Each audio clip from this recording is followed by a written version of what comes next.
We have another guest joining us now, Barrister Bashir Badru. He's a public affairs analyst and he's joining us from Kano, and he'll be joining the conversation. Good morning, Barrister. Good morning. How are you? We're very good. So we have Adeniyi Kunu with us as well, and we're getting into what the issues the voters are carrying with them to the polling unit. So I'll bring you in here as well. Adeniyi has talked about the fact that security is of massive concern for many of the voters in Ekiti today. Of course, coming off the back of the massacre and a number of issues that have been happening in the south, southeast in recent times. But also going to the polls, what else do you think the voters, the electorate in Ekiti, will be carrying at the back of their minds? Yeah, I would just actually say that in the Southwest generally, we have yet drawn up a roadmap as to where we are heading. The executive, especially of the Southwestern states, the governors of the Southwestern states, have yet come to terms as to how this environment, this region, which was initially a pride of this country, have to go under their own regime. They have not, at any time, put anything down to say, okay, this is how we're going to secure our environment, this is how we're going to develop our environment. There is no sort of synergy between these individuals manning the state. Now, for the electorate, for the voters, what would they be looking at this moment? How good is our environment? One of the flashpoints in the Southwest is Ekiti State with regards to security. And I'm afraid, I stand to be corrected, it's one of the poorest also within that region. So it's rather unfortunate. So when these voters are coming to the polls, what they will be looking at is, among these contestants, among these aspirants, who can they actually trust will do their bidding? Who can they vote for to change the narrative? Virtually all of them cannot even be trusted. That is the unfortunate thing. You would see what you wanted. Even when you see, you can't trust that this you wanted will come to play. We have been so reduced with regard to political education that even electorates don't know what they wanted. They don't. Barrister Bashir, there was a debate last week. Sorry to interrupt you, Bashir. There was a debate last week, and a lot of the leading candidates participated in that debate. Don't you think that would give the electorate some idea as to, you know, where the candidates stand in terms of policy, or we're not at that level yet, or the debates don't translate into votes? I started going to polls in 1993 to vote as an individual, as a citizen.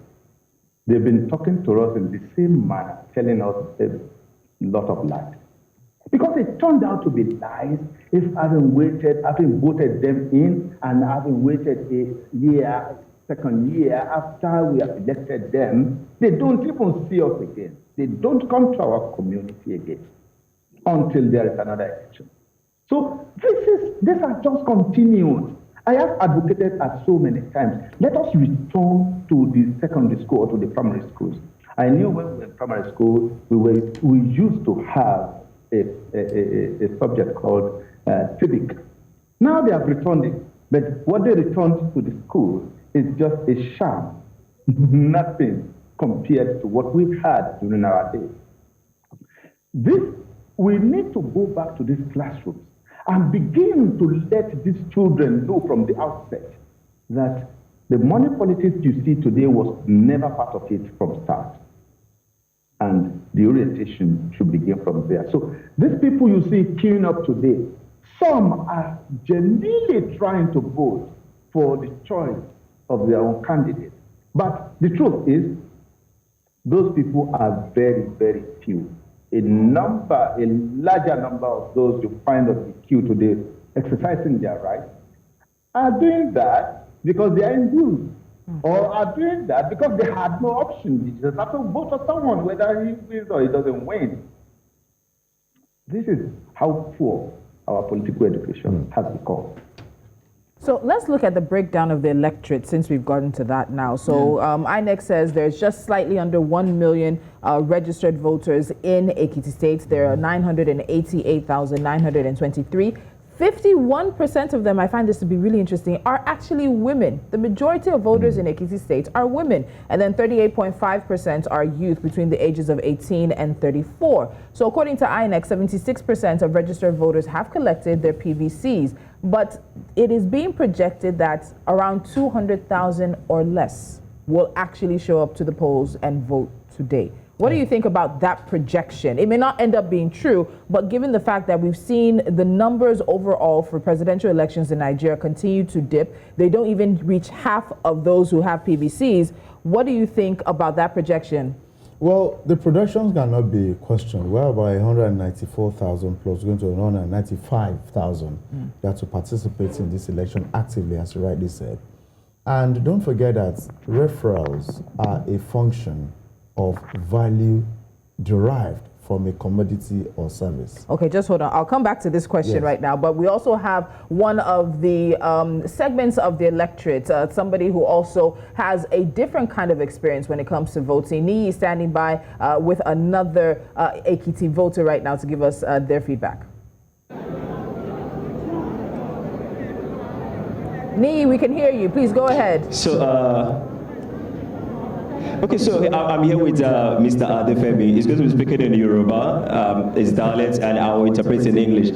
Baba, báwo ni nǹkan ṣe ń lọ níbí láti àárọ̀? Táyà tí mo débi ìbò unit 1 ní St. Michael, èmi mo kọ́kọ́ dìbò ń bẹ̀. Mo rò pé ó wà peaceful, kò sí problem ń bẹ̀. Mo dẹ̀ ṣe attend sí wa, ó dára. Torí láti ìgbà tí mo ti ń dìbò láti 1960. I'm 73 years old now. That in 1960, we won. Torí system kan gbé wá the last time ó yàtọ̀ sí tẹ́lẹ̀. Ìgbà tẹ́ dé ṣé wọ́n rò pé torí pé bẹ́ẹ̀ ṣe rí wọ́n fún yín láyè ìkẹ́ kọ́kọ́ ṣe tí. No.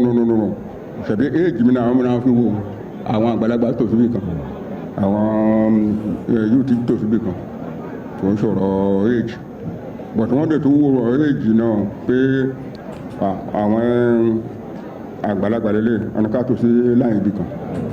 You've heard it from Mr. Adefemi. For those who don't, let me interpret it. So what he's saying is the election has been peaceful, and he even compared it to the best he has had since 1960. It's fair, it's calm, and everything is under control. And he also mentioned the fact that privilege is given to the aged, which is what is also important, and they are also considered in this voting process. All right, Nii, thank you so much. We'll give you more updates as time unfolds. All right, thank you very much. So that's even another segment of the electorate that often has a lot of feedback when elections are done in terms of are they getting enough assistance? You know, we've talked about even Braille these days for those who are legally blind or may have some visual impairment issues. But let's come back to the breakdown and the fact that it's projected out of close to 1 million registered voters that only around 200,000 may show up today. Let me say that the state has a lot of work to do. The state or Nigeria? She also mentioned some 6% voter card collection. That is above average. Maybe INEC did a lot of work in getting people to go pick up their cards. But don't forget that for a state that actually has such per capita, survival will be priority. So many of them may not be able to spend some time.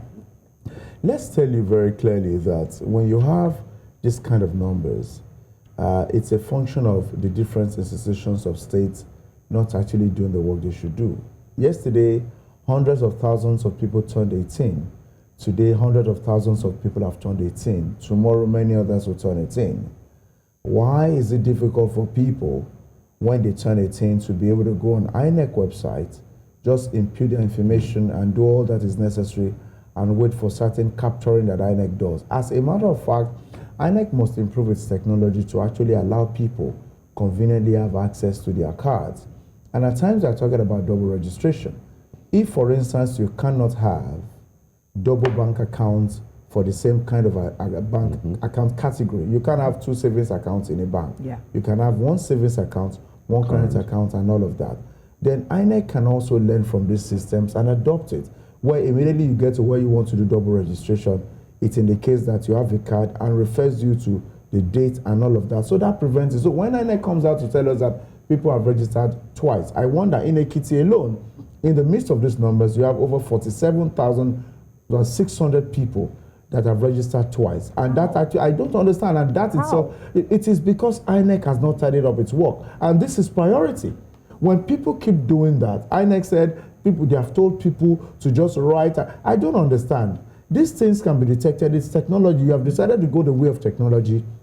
Just ensure that once you put your name, number, and all that, INEC brings it up on the system and says, no, you have registered, and prevents it. That's one. So if you look at it, then the state also has a lot of work to do. I found some churches prevent people from attending their services in these times because they don't have PVCs. I think it's time we try to look at incentives from organizations. For instance, about 2-3 weeks ago, some people at Alaba International Market closed down their businesses for that day. Even if we don't have quite a tasteful news from there, they left their businesses for a whole day, going to get their PVC so that they can participate in the coming election. There should be incentives from employers of labor where they say, this week, since this exercise is on, we'll give categories A, B, C the opportunity, stay away from work, go get your PVC, or we can make it 2 days while others work, so that if you're not able to get it that first day, you can get it the second day. There should be some incentives for people to get their PVC as well. Now, I'd like to bring in Barrister Bashir Badru, still talking about voter apathy. We've seen the numbers up to almost just slightly under 1 million voters, and the projections that 200,000 people might just vote. My question to you is this: why is there so much focus on the center?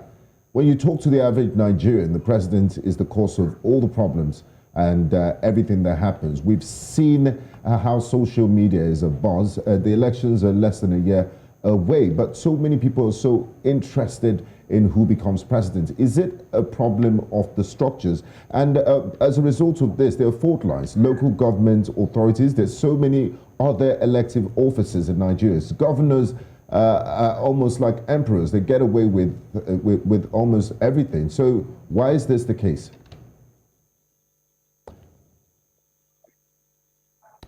Bashir, you're... Yeah, thank you. Yes. I like I've always said, can you hear me? Can you hear me? Okay, I just hold your thoughts. I'll come back to you, Bashir. We have our correspondent, Amadine Uyi, is in a different part of Ekiti State. We'll just go straight to him. Amadine, good morning to you. Good morning, Benga.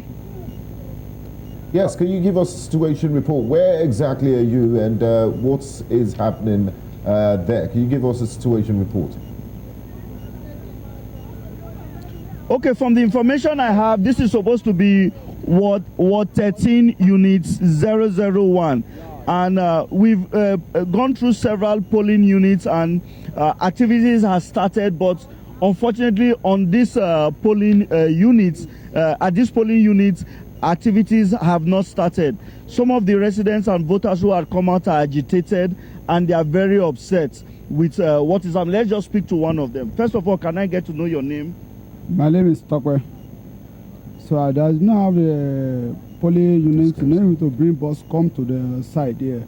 So I'm expecting you the next day. This is 9:10 now. After 9, past 10.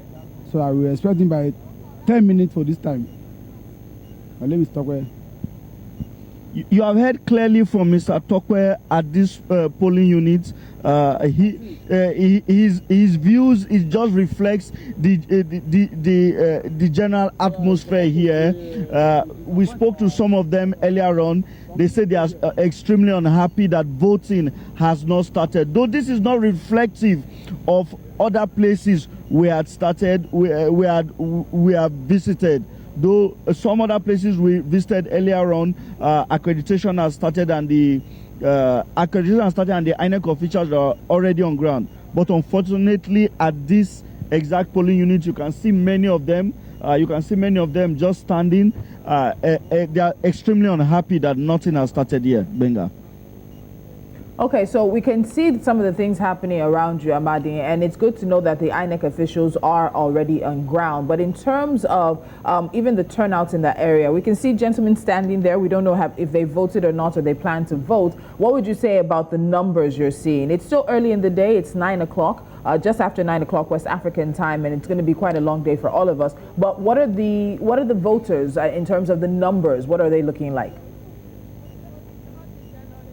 If we compare to other units we had visited, I think the citizens are interested in participating in the election, because I said earlier on, Vicky, just give a wide shot. I said earlier on, you see here, there's a large turnout of voters.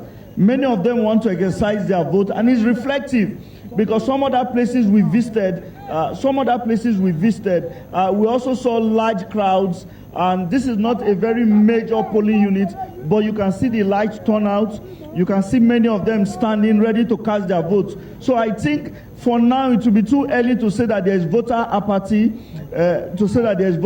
because what we have seen on ground, maybe when we go to other polling units out in the suburbs, this is still Ado Ekiti, the heart of the capital. Maybe when we get to other units, we'll be able to know if this same character, this same attitude which is being displayed there, if we'll also see it on ground there. All right. Thank you so much, Amadi. We will, of course, touch base with you again throughout the course of the day to see how things are going. Thank you, Amadi. Thank you very much. Now, back to you, Bashir. Earlier, I asked you a question about the projection for voters. Even though we have 76% PVC collection in Ekiti State, it's projected that they might just less than 200,000 people might vote. It might be wrong, because we've seen the level of voter turnout so far. My question to you is this: why aren't Nigerians so interested in who the president is? And even though you have so many other elective offices, why is the focus always on the center? Is it a factor of the structure? Yeah, my guess will be that the chairmen of local governments and the governors have abandoned their responsibilities. So people don't even look up to them again. Mm-hmm. They want to see it from the top, because they can't see it from their very immediate environment. There is no feeling of connection between the chairmen of local governments and the state governors as regards to the plight of citizens in their community.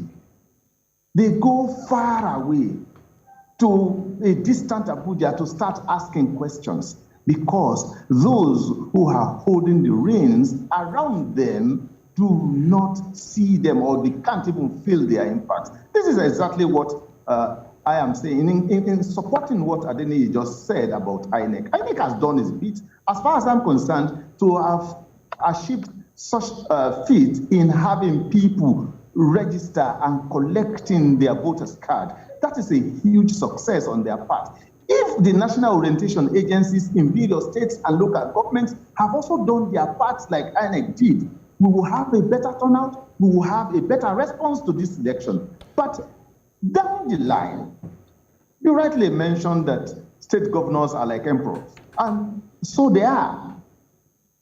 Bashir, do you think, sorry to interrupt you there, Bashir, do you think if the structure was different and they got 60% of the allocation and we had what people refer to as true federalism, they would be more responsive to the yearnings of the people, and people will hold them more accountable? There will be, because citizens will now have a right to hold these individuals to account. But the citizens also sympathize with these chairmen, because they know very well that these guys are just there for nothing. Though they may be living larger than life, because they are tipped at some points, to make them look like they are also in control. They are not in control of anything. The governors have them in their pockets. If it is different, definitely the citizens will, because the governors too will be making noise, hold your chairman responsible. Yes. But it is not the case. I want to follow up with Adeniyi on that because he had a slight reaction off camera when you talked about the governors and their positions. But we'll come back to that in just a moment. Niyi is standing by. He has an observer with him. So we'll see from the observer standpoint how things are going. Niyi, we're back to you now. Tell us who you're with. Okay, so with Sister Maureen, she's from the Justice Development and Peace Commission Catholic Caritas Foundation of Nigeria. And I just wanted to get, of course, just to say from my eye, from an observer's view, what has been the situation so far. Ma, can you just tell us what have you observed so far? Yes, actually, I'm actually a bit impressed. The presiding officers arrived early. They started voting early. You do your accreditation immediately and vote. You don't have to waste time. Even though there are a couple of abuses here and there, but it's not just that. People are still, but I'm just impressed that people want to show vote by this time around. If you are showing to your party, see people shouting, no, no, no, no. People are conscious.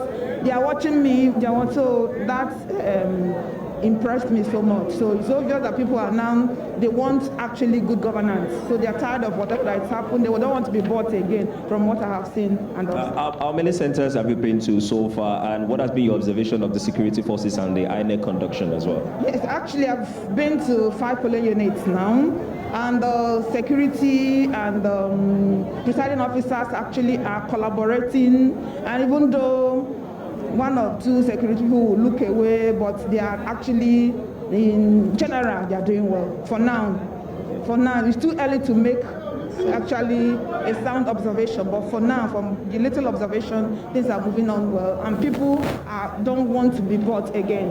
So that's just... One thing is certain from what she said, people are ready for a change. And just before I did an interview with the Observer, the president was trying to show people who or the party she voted for, and everybody just started screaming. That's to show that there's a level of decency that they want to these electoral process. And so far, it's still calm. As she has said, it might be too early to say. It might be too early, but it's still quite early to say that things will go smoothly. But we hope that things will go smoothly, because so far it has been nothing but good news that it has been fair and free. Thank you so much, Niyi. And that's, I think, fantastic news. Do either one of you gentlemen want to respond to that, with the Observer saying that right now, with the attempts to, I guess, buy votes, people have been rejecting those offers? Adeniyi, what do you think? Well, everybody's destiny is in their hands, even if we rely on God to tidy up what we cannot see. Our eyes are in front, but don't forget that what we don't see behind our backs, maybe that's the one that we need God to help us take care of. And even the one you can see, you can also look at something at a time and not every other side. So I think that so far, that is it. The destinies of every Nigerian is in their hands, and it has come to a stage where you have to make a decision to allow things work. You know, lots of advocates of division in this country don't quite understand that if the most populous black nation in this world breaks, then we're going to be in a lot of problems. And I keep telling people that Nigeria is a country that can work if we indeed decide to make it work. Sheikh Al Maktoum, the leader of United Arab Emirates, at some point, who of course is no more, at some point said, anywhere he went to in the world, he brings back to his country that thing that he sees. Many of our leaders, for instance, President Muhammadu Buhari has gone to Germany a number of times. He has gone to the UK. The president has not actually said, this thing that I saw in the UK, I have to actually replicate it here. And one of the things that many people are afraid to say that I will not is, it's a sin for the president to go outside this country to attend to his health, and the medical situation in this country is in a terrible state. People don't quite understand that. It is very improper. It's an indictment. It is unacceptable that you, the person that says this country's health system is your responsibility, abandons it, and you go outside this country to seek medical help, and the citizens who don't have your privilege are here and they are dying. In fact, I hope that some people will actually have a way to get into heaven. I'm being sincere. There's an example of it. Dr. Mahathir Mohamad, former Prime Minister of Malaysia, his biography, Dr. on Call, did say in the 1980s his advisors recommended him to go to the United States for surgery. He's a medical doctor himself, and he said, no, it would inspire confidence in the Malaysian health system. That's the truth about if I travel. But I would like to come to Bashir. Bashir, we're talking. We just heard from the sister in Ekiti saying that the people are very conscious and they're saying no to vote buying and a water view. Is this a litmus test? Is it too early? I know there's another election coming up in Osun State in a few weeks' time, but is it too early to say this might be a litmus test for what we would expect in 2023, or will that be reaching?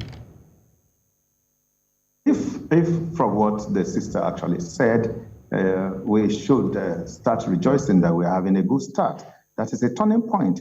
If voters can begin to take this responsibility very seriously and reject vote buying, I will say we are starting on a very new page. And if that can continue, then Ekiti will have just set the pace. And if Ekiti sets the pace, I can assure you this will also play out at the general elections come February 2023. So it's going to be a good start. But whatever we see now will definitely constitute or become a litmus test. Because whatever plays out now will be playing out next month in Osun. People are connected. So there's going to be an effect of what we saw today in Ekiti election. It will definitely play out in Osun election before the general elections. So it is going to be a litmus test if what is reported today is seen in every polling unit across the state, which I strongly doubt, but it is a good beginning if we have it. Okay, so I'll come back to that, because also we need to look at this conversation around how we can focus so much attention on one election because it's isolated outside of our normal electoral calendar and allows us to really see. But I want to come back to the question Gbenga asked about the focus on the presidency. I think oftentimes we don't really let Nigerians know how powerful the governors actually are. Governors get security votes. They're in charge of land matters. They're in charge of IGR. And Adeniyi, I'll put this question to you. Let's break it down, because I know I heard Bashir say sometimes he feels sorry for them, and I understand a bit, because when you look at the concurrent and the exclusive list, there are some areas where you might agree that their hands are folded, but it's not to the point where we've seen so many of them work to divert attention to the center themselves. Exactly. So how powerful are Nigeria's governors? They have power in their hand to make changes within their boundaries. In the first place, you cannot impeach a sitting governor. And you're talking about how powerful. So I'll begin with the powers that they have. You cannot impeach a sitting governor. You cannot impeach a... It was done in Ekiti State. In Ekiti. Well, what happened to him was something different. It was another kettle of fish. You cannot do things that actually contradict certain processing and expect to be left. They say you can't remove somebody, but you can investigate someone. And wait for them to leave the office. The same way they wait for Mr. Willie Obiano. And on the night he was supposed to go to Houston in Texas. Ayodele Fauci's case is another kettle of fish, and that's why he had to come back to do that. So having said that, the governors have an immensity of power. But at the same time, the governors don't allow the people such room to be able to have access to the information we have. Oftentimes, certain information at the federal level is available to Nigerians, but at the state, it is not like that. Let's take Lagos, for instance. Lagos has certain infrastructure that it has quoted at certain amounts. That some of the investigation people like us have done, we find out that such roads, when done, even in the states like maybe Kwara, doesn't go for that amount. And that's a fact of the matter. I want people to always respect themselves when people like us come on air, because we're armed with our facts. And oftentimes we find out that at some points they were publishing allocation, even up to the local government, every time in national dailies. You have to ask yourself, why did that stop itself? So rooms that would allow the average citizen access to information, and the fact that you can question or query certain things that have been used well, we oftentimes have removed it. So we therefore shield governors and expose them. Then at the same time, I think that the federal government will relieve itself of most of this problem if they allow a properly federated system that is equitable and just. Let me say this. Most of the states we have in this country were states created by the military. And it is obvious as we speak that we don't have an imbalance of the number of states across the regions of this country. Since we returned to democracy over 20-something years ago, why has a democratic dispensation not balanced the inequity? So it means that what the federal government can do, it has not been doing. Let's look at it. Across this country, for instance, it was out of Kano that they created Jigawa. Kano State was 40 local government. When Jigawa was created out of Kano, Kano became 44 local government. Oh. You have to ask yourself the question. The math is not mathing. You also have to ask yourself the question, how did Sokoto get another state out of it? And Sokoto has more local government as we are than the 20 that Lagos State has. Lagos State officially has 20. The 37 added to it were created so that they can administer the state properly. Such things will always make people go to Abuja to say the federal government is the reason for our problems. Look at the Southeast region. The Southeast region is the only region that has 5 states. The Northwest region has 7 states. Other regions have 6. You have to ask yourself, how can a region have 7 states and other regions have 6? At the same time, you have to look at the number of representatives at the House of Reps. This number of local governments amounts to the number of representatives you have at the National Assembly. That is another federal government problem. I'm telling you why people will always refer to the federal government as the reason for their problem. But they say it's a factor of census and the population. No, please, let us understand this. The 2006 census is being disputed as we speak. Yeah. In fact, after that census, Lagos State government conducted another census of its own that puts its population as being superior to that of Kano. I'm trying to say here that people will always refer to the federal government because there's a lot of problems. Let's look at this. Virtually all the states of the north has an abundance of solid minerals that the governors don't touch. Except, of course, what is happening in Zamfara, that we have found out that even certain people have been mining solid minerals long ago in Zamfara state, and that actually has been covered. Why is it that these states that are very impoverished, let me tell you this for a record, the north has the highest number of states below the poverty line. In fact, the last 10 states below the poverty line are from the north.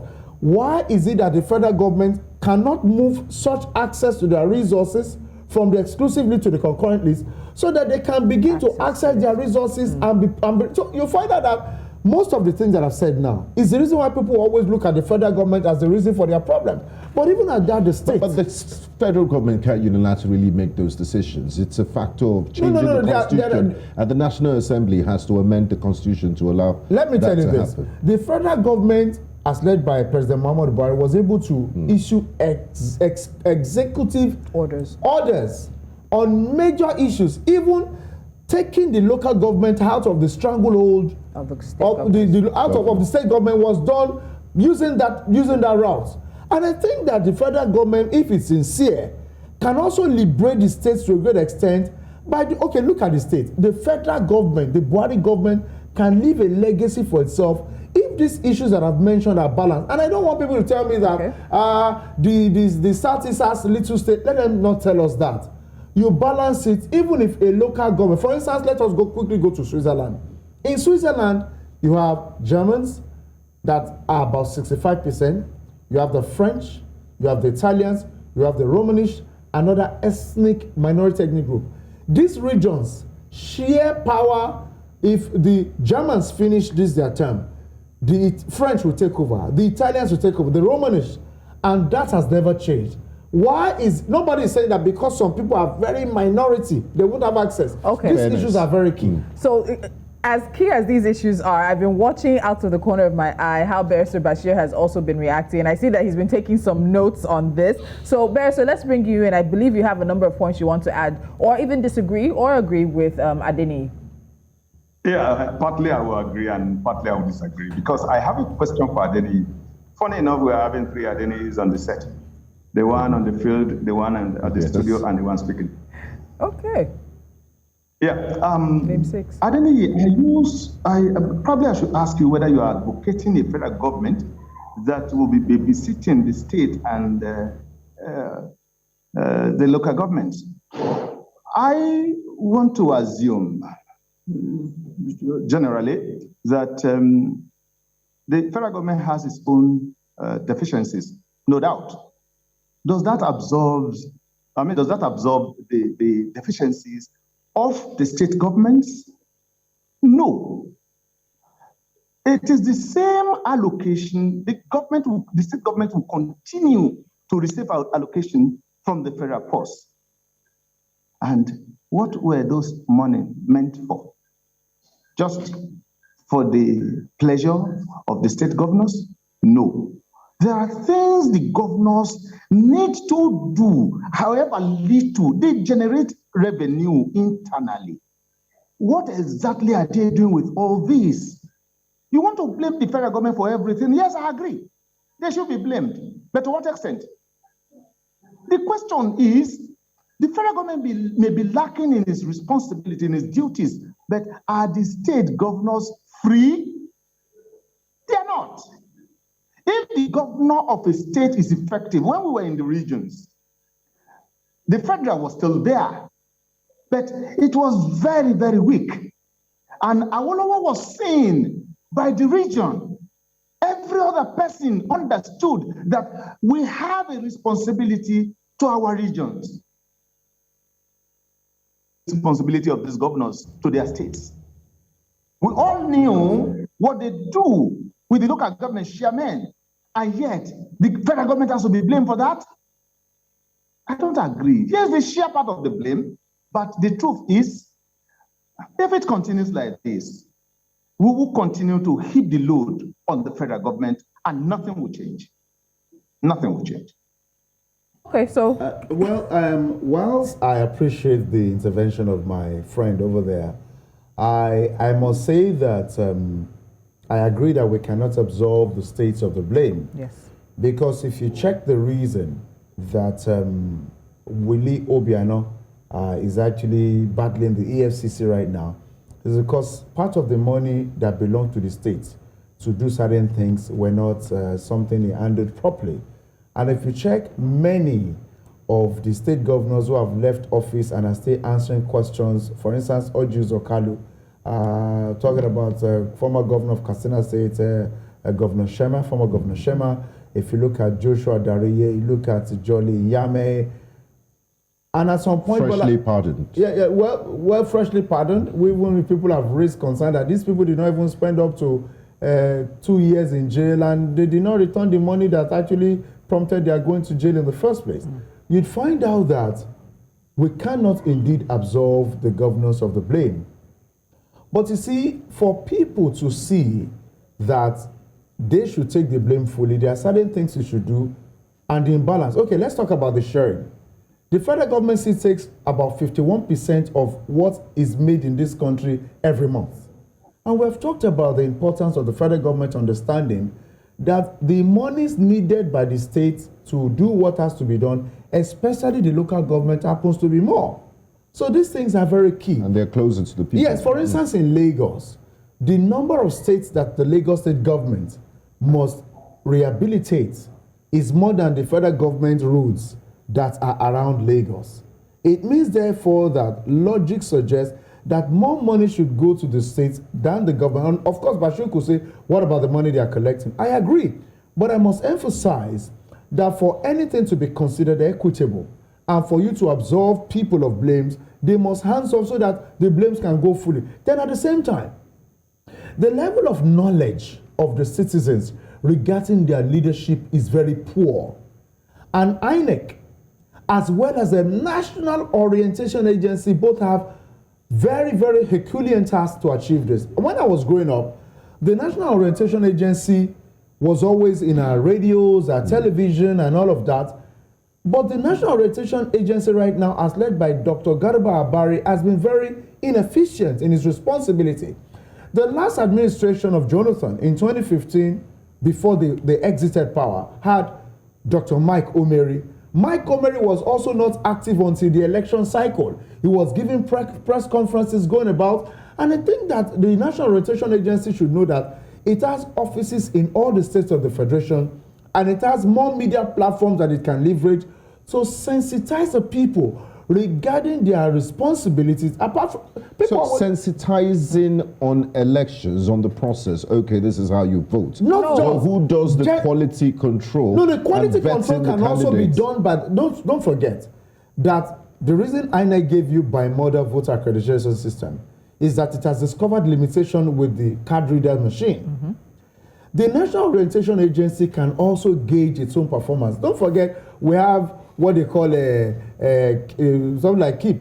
When you're talking about performance, they can create subcategorizations in the departments where you go ahead and give this information. People's feedback will make us know how well we have impacted. It's called a National Orientation and Agency. Help with policy planning. Most definitely. So the National Orientation Agency doesn't even understand that it has a very Herculean task. And that is why you see that in places like Kano, in places, Sokoto, people killed Deborah.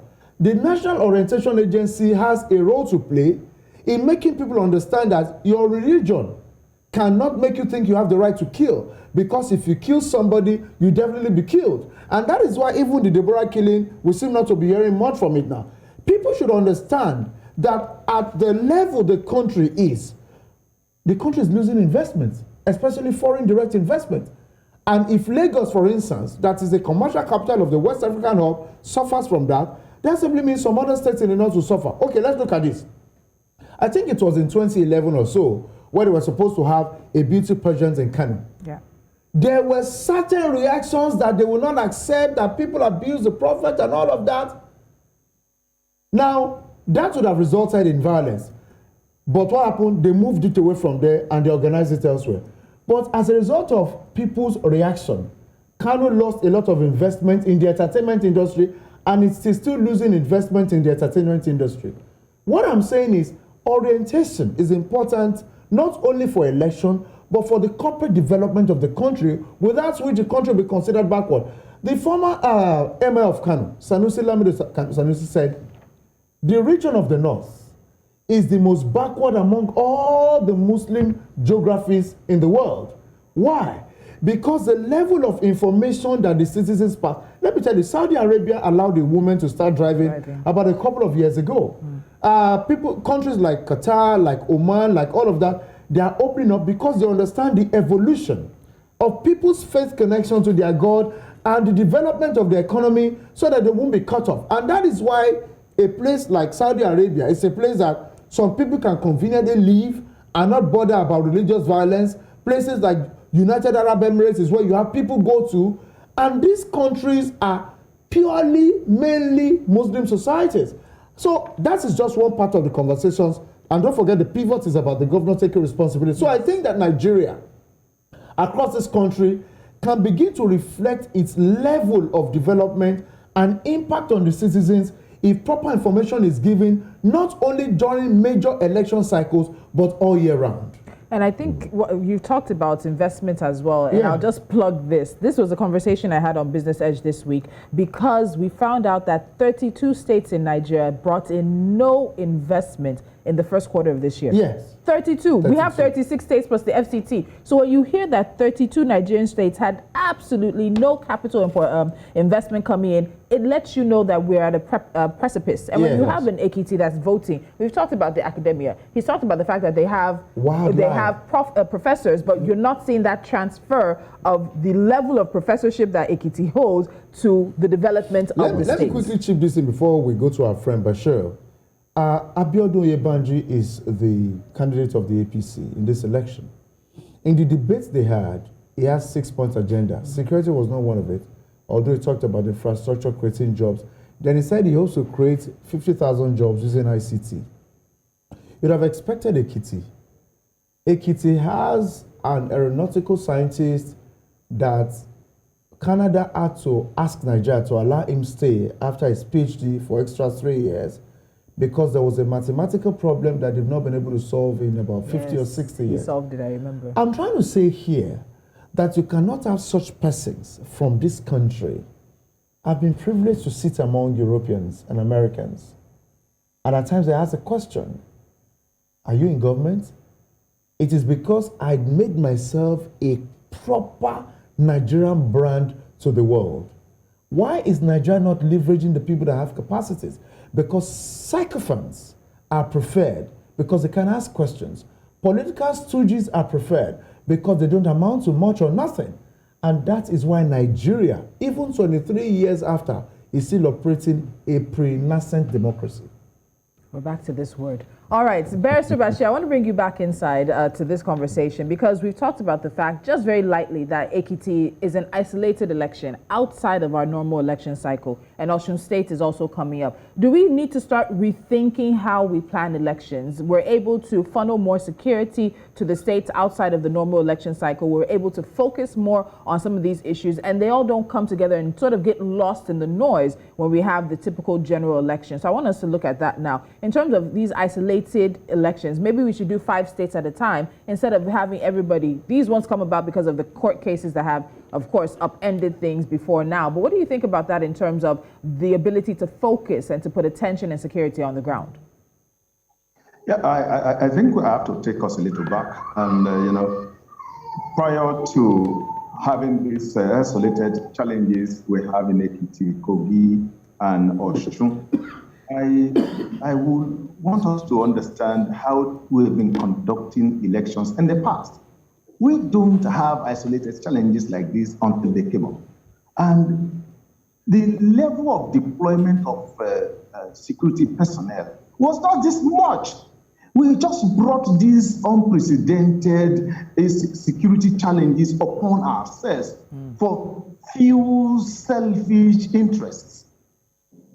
So if you talk about rethinking how we conduct our elections, yes, correct. We should be rethinking how we conduct our elections because in the near future, I'm afraid if the security architecture we have today, we'll even be able to control our elections in the future if the security challenges continue to rise the way it is. We have to sit back and rework out why are we in this type of situation? What has brought us this far that we cannot even walk freely either in the daylight or in the night in our own state, in our own country? So if we talk about rethinking how we plan elections, we should start rethinking how our homes have become.